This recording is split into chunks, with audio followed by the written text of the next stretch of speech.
دغه غم په ما سیوا دی، دغه غم را سره یوسه. خیر دې ډیر ما ته په سر کړه، ته لږ کم را سره یوسه. او د منبر د پاسه ناست او ته سپینې هورې ستایې. راشه خلک ژوندون وسه او لږ مرهم را سره یوسه. راشه دې پولې ته کښېنه، دا واښه ته به روټي کړه.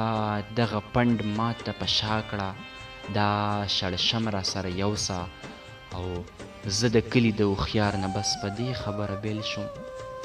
ما ویل ماله قلم راکه، د ویل بم را سره یوسه.